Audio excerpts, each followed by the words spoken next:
이 시간 우리에게 주신 하나님의 말씀은 히브리서 1장 1절로부터 4절 말씀입니다. 이 시간 우리에게 주신 하나님의 말씀은 히브리서 1장 1절로부터 4절 말씀입니다. 한 절씩 읽고 마지막 절은 함께 읽도록 하겠습니다. 옛적에 선지자들을 통하여 여러 부분과 여러 모양으로 우리 조상들에게 말씀하신 하나님이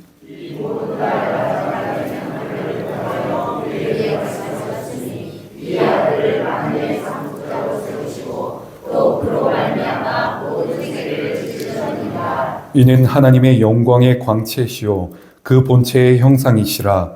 그의 능력의 말씀으로 만물을 붙드시며 죄를 정결하게 하는 일을 하시고 높은 곳에 계신 지극히 크신 이의 우편에 앉으셨느니라. 그가 천사보다 훨씬 뛰어남은 그들보다 더욱 아름다운 이름을 기업으로 얻으심이니. 아멘. 히브리서를 두고 신약 속에 감춰진 두 가지 보석 중 하나라고 부르는 주석가가 있습니다. 과연 13장 분량으로 되어서 그렇게 길지도 않지만 모든 장이 아주 고상하고 세련된 문체로 기록되었으면서도 수수께끼 같은 책이기 때문에 그렇습니다. 물론 우리는 성경 속에서 어느 책이 더 귀하고 덜 귀하다거나 더 은혜롭고 덜 은혜로운 책이 있다고 말할 수 없지만 분명히 히브리서는 아주 독특한 개성과 특징을 가지고 있습니다. 그래서 우리는 본문을 먼저 다루기 전에 간단하게 히브리서의 특징을 살펴보고 본문을 나누도록 하겠습니다. 히브리서는 히브리인들에게 보낸 편지라는 제목을 갖고 있지만 이 편지보다는 설교문으로 읽히고 있다는 것이 매우 독특한 점 중 한 가지라고 할 수 있습니다. 또 본문 어디에도 저자의 이름은 기록되지 않고 기록 시기와 기록 장소를 알 수 있는 단서가 매우 불분명하다는 점이 이 히브리서의 또 다른 특징이라고 말할 수 있습니다. 그래서 3세기의 교부 오리게네스라는 사람은 히브리서의 저자가 누구인지 부단히 찾고 고민하다가 다음과 같은 답을 내렸다고 합니다. 히브리서를 누가 썼는지는 하나님만 아신다. 또 저자가 누구에게 히브리서를 써서 보냈는지도 완벽하게 특정할 수 없습니다. 분명히 유대인이었다가 개종한 유대인 그리스도인이어야지만 이해할 수 있는 것들이 있지만 동시에 헬라인 그리스도인들이 이해할 수 있는 성격의 내용도 많기 때문에 독자로 특정한 대상을 지목할 수만은 없다는 것이 아주 독특한 점이라고 할 수 있습니다. 더불어 앞에서 말했듯이 히브리서는 아주 고상하고 세련된 문체로 기록되어 있고 문장 하나하나가 매우 복잡하게 기록되어 있어서 긴 호흡으로 집중해서 읽어야 하는 복잡한 서신서입니다. 그러나 우리는 저자와 독자가 누구인지 알 수 없다고 하더라도 히브리서가 하나님께서 분명히 인간 저자를 감동하시고 사용하셔서 기록하신 하나님의 말씀이라는 것과 또 온전한 신성과 인성을 지닌 분이신 예수 그리스도와 그분을 통해 말씀하신 하나님, 그리고 여전히 2025년 지금까지도 우리에게 이 말씀을 통해 하나님의 말씀을 알게 하신다라는 것이 분명하다고 우리의 믿음으로 아멘으로 받아들입니다. 앞으로 히브리서를 다루는 이 여정 속에서 말씀을 통해 하나님을 더 깊이 만나고 그분의 사랑과 일하심이 어떤 것인지 알고 믿어 더욱 하나님을 사랑하게 되는 우리가 되기를 간절히 바랍니다. 오늘 본문은 하나님을 말씀하시는 하나님이다 라고 소개합니다. 맞습니다. 성경 역사를 통해 살펴본 하나님은 아브라함과 이삭과 야곱, 그리고 모세와 여호수아, 사무엘과 사울, 다윗을 비롯한 수많은 유대와 이스라엘의 믿음할 사람들에게 말씀하셨습니다. 열왕과 선지자들, 포로에서 돌아온 백성들에게 전달되었던 하나님의 말씀은 담화로, 찬송으로, 잠언이나 시편으로, 비유나 애가를 통해서 지혜 문학과 묵시 문학으로 이스라엘 백성의 세대와 세대를 흘러 계속해서 전해졌습니다. 그렇게 하나님은 줄곧 자기 백성과 소통하셨습니다. 특별히 구약시대의 하나님은 여러 일들 속에서 여러 모양으로 선지자들에게 말씀하셨고 선지자들은 이스라엘 백성에게 하나님의 뜻이 무엇인지 알려주었습니다. 선지자들은 하나님의 백성들에게 하나님의 말씀과 뜻을 전하는 것으로 그치지 않고 하나님 백성다운 삶이 무엇인지 백성들에게 가르치면서 그렇게 살아가기를 끊임없이 요구했습니다. 그럼에도 이스라엘 백성은 끊임없이 하나님의 뜻을 거슬렀고 그들은 하나님의 진노를 사서 징계를 받을 정도로 타락하고 악했습니다. 그러나 하나님은 끊임없이 불의한 백성들에게 인내하시며 말씀을 통해 그렇게 가르치시고 인내하시면서 가르침을 받지 아니하려고 하는 이 죄인들에게 여전히 말씀하셨고 그분의 선하심과 인자하심을 쉬지 않고 드러내셨습니다. 히브리서의 기자는 하나님께서 부단히 말씀하셨던 역사가 자신들에게 선조들에게 있었음을 기억하면서 옛적에라는 말로 히브리서의 문을 활짝 엽니다. 그런데 여기서 옛적에라는 말을 볼 때 한 가지 의구심을 가지게 될 수 있습니다. 그것은 바로 이제 더 이상 하나님과의 소통이 이루어지지 않는가라는 점입니다. 이 의문에 대해 히브리서의 기자는 하나님과의 소통이 더 이상 이루어지지 않는다는 말을 하려는 것이 아니라 구약에 계시는 옛적에 이런 방식으로 이루어졌다면 이제 하나님의 말씀이 새로운 방식으로 전해질 것이다 라는 사실을 전하면서 그런 것은 기우일 뿐이다 라고 섬세히 일축하는 듯합니다. 분명 옛적의 계시 또한 여전히 하나님의 말씀으로서 권위를 갖고 있었지만 예수 그리스도께서 실현하신 이 성취로 인해서 그것은 지난 시대의 일이 되었고 이 옛 언약은 더 이상 유효하지 않았습니다. 그래서 히브리서 8장 13절은 이 옛 언약을 낡아질 뿐 아니라 쇠하여 없어지는 것이다 라고 말합니다. 그러면서 히브리서의 저자는 지난날에 말씀하셨던 하나님께서 지금도 여전히 하나님의 백성들에게 말씀하고 계신다라는 사실을 독자들에게 상기시키면서 이제는 하나님께서 그분의 백성들에게 말씀하시는 방법이 달라졌다라고 소개합니다. 그 방법은 바로 이 모든 날 마지막에 자기 아들을 통해서 말씀하신다라는 것입니다. 특별히 성경에서 마지막 날이라는 말이 쓰일 때는 하나님의 구원 약속이 이루어지는 때를 말하는데 이 마지막 때는 이미 오신 예수 그리스도를 통해 시작되었습니다.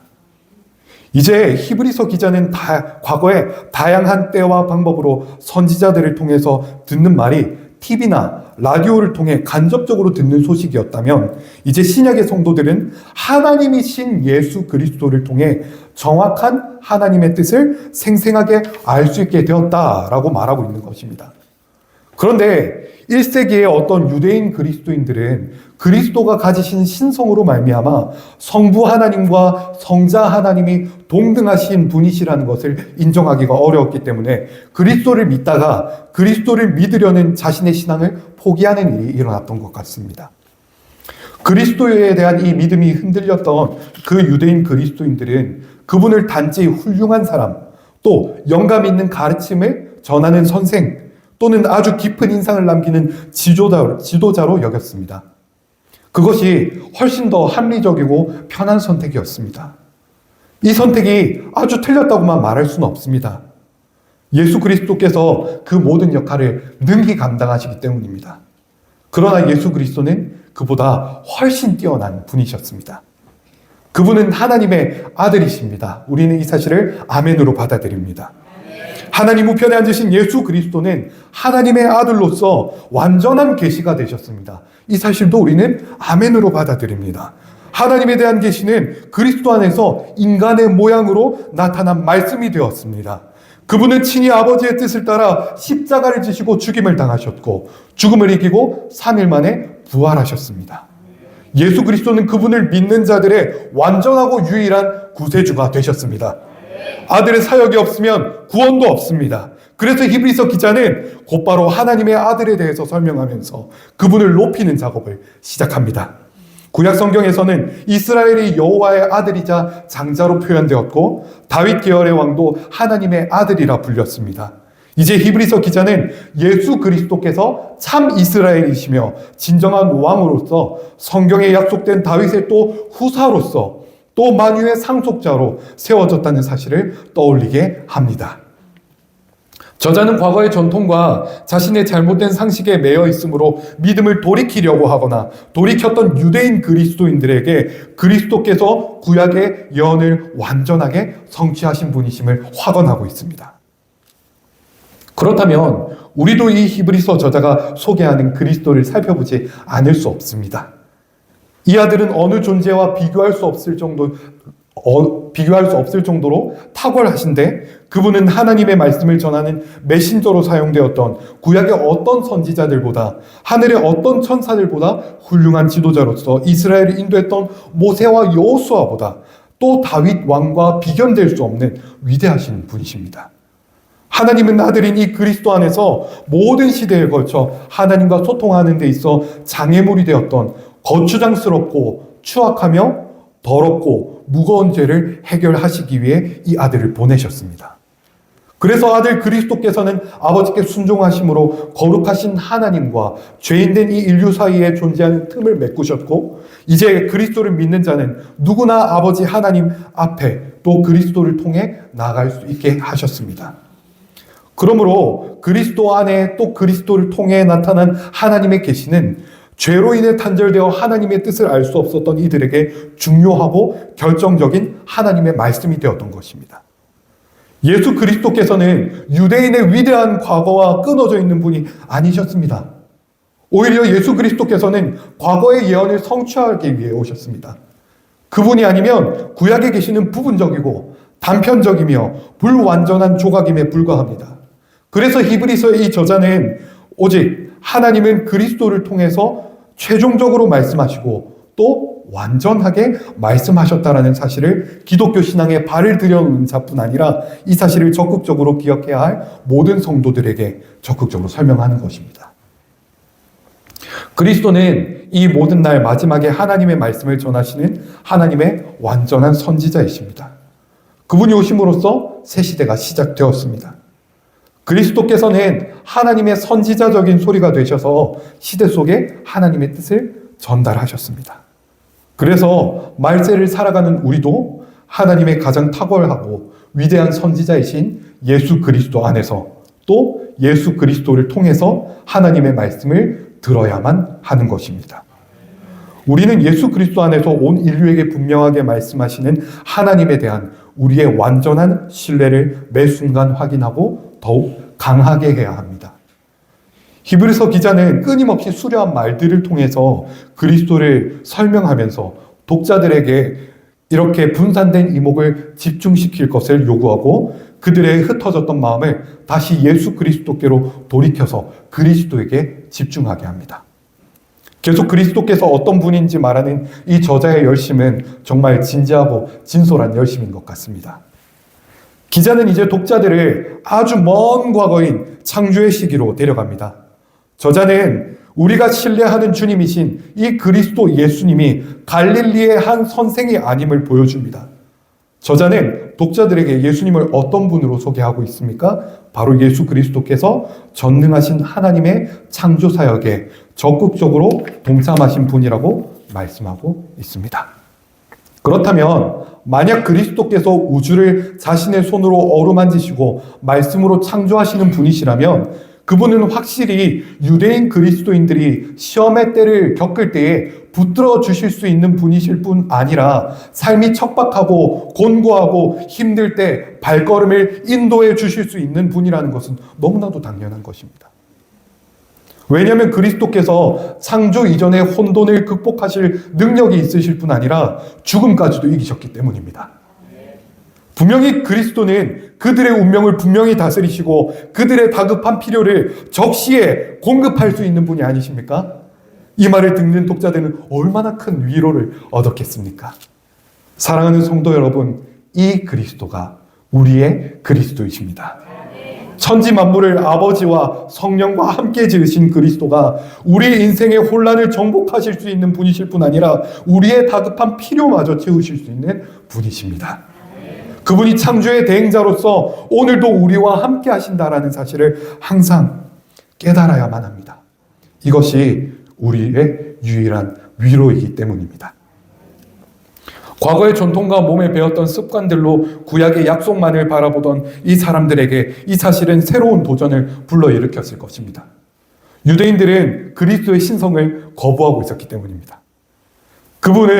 그들은 만물을 지으시고 붙드는 창조주가 예수 그리스도였다는 사실도 그들에게 받아들이기 쉽지 않았겠지만, 그리스도가 메시아로서 다윗의 자손으로 오신 분이시고 또 하나님께서 이스라엘에게 주신 약속을 이루신 분이라는 사실은 정말 그들이 받아들이기 쉽지 않았을 것입니다. 그럼에도 히브리서 기자는 매우 단호하면서도 명료하게 예수 그리스도가 구약의 모든 선지자들이나 제사장들을 거뜬히 뛰어넘는 능력으로 하나님의 뜻을 말씀하는 분이실 뿐 아니라 하나님의 영광을 드러내는 광채라고 말하고 있습니다. 메시지 성경은 이 내용이 있는 1장 3절을 아주 잘 번역했습니다. 화면에 나올 텐데요. 한번 함께 읽어보도록 하겠습니다. 시작. 이 아들은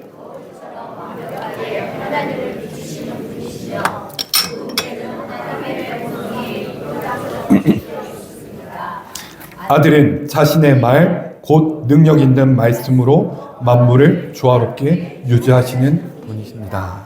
아멘. 이 구절이 무엇을 말합니까?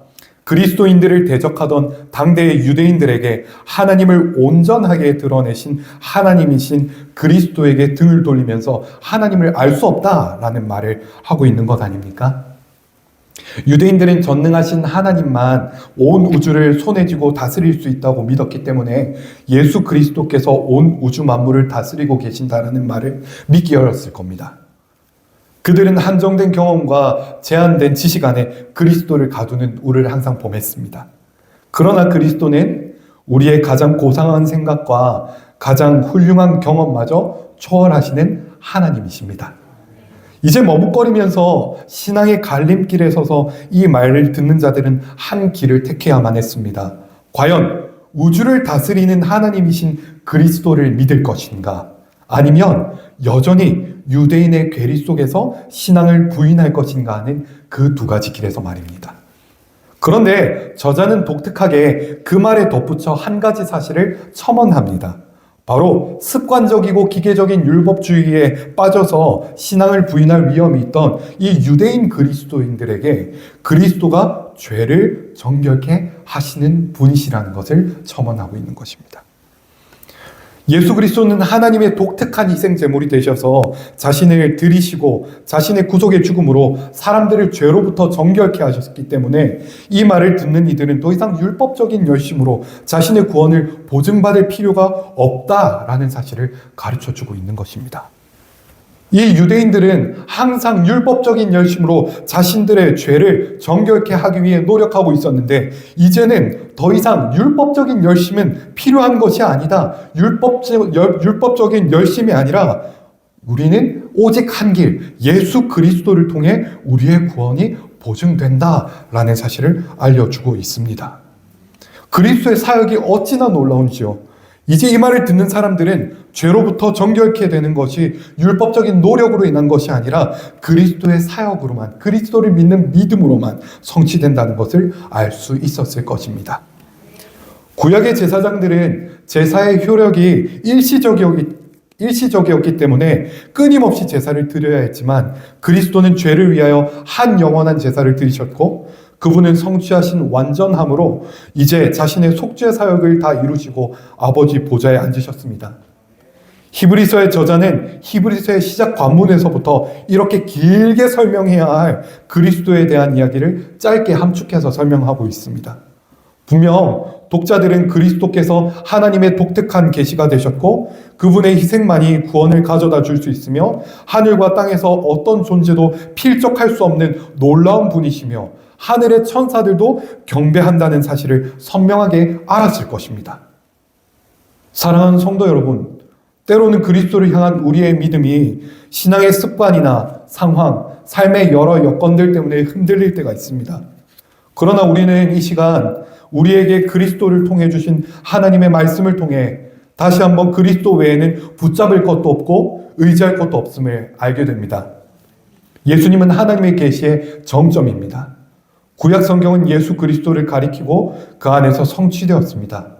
하나님은 이 그리스도를 통해 교회에게 말씀하시고 성도들을 다스리시며 붙드십니다. 그리고 우리도 그렇게 붙드시고 계십니다.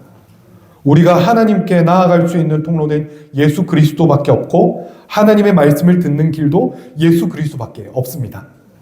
오늘 우리는 본문을 통해 예수 그리스도께서 완전한 선지자이자 제사장이시며 왕이라는 사실을 다시 한번 확인했습니다. 그러므로 우리는 예수 그리스도를 통해서 말씀하시는 하나님을 기억할 뿐 아니라 말씀이신 그리스도 앞으로 매일 나아가야 하겠습니다. 그리스도를 통해 하나님의 말씀을 듣고 죄 용서받고 통치를 받아 매일 하나님의 백성으로서 합당한 삶의 태도를 견지해야만 하는 것입니다. 말씀을 맺습니다. 이 시대에는 성경적이지 않은 방법으로 자신의 종교적인 만족과 유익을 채우려는 숱한 노력들과 도전들과 유혹들이 있습니다. 그러나 우리는 사랑하는 주의 권속인 은총교회는 아무리 세상에 종교적인 만족을 느낄 수 있는 화려한 방법이 있다고 하더라도 그것은 아무것도 아니며 비교할 수 없는 예수 그리스도의 위엄과 아름다움이 있다는 것을 기억하며 더욱 그리스도께로 발버둥치는 주의 권속이라는 것을 믿음으로 또 우리의 삶의 고백으로 나아가야 하겠습니다. 특별히 매 순간에 쓰는 신앙의 결단을 통해서 하나님의 권속에게 말씀을 전하시며 통치하시는 그리스도 앞으로 나아가 이번 한 주 하나님의 선하시고 기뻐하시고 온전하신 뜻이 무엇인지 분별하며 기뻐하는 우리 사랑하는 은총교회 성도들이 되시기를 간절히 바랍니다. 이 은혜 아무 증거 아니 배워도 믿음만을 가지고 선을 걸으며 이 귀에 아무 소리 아니 들려도 하나님의 약속 위에 서리라.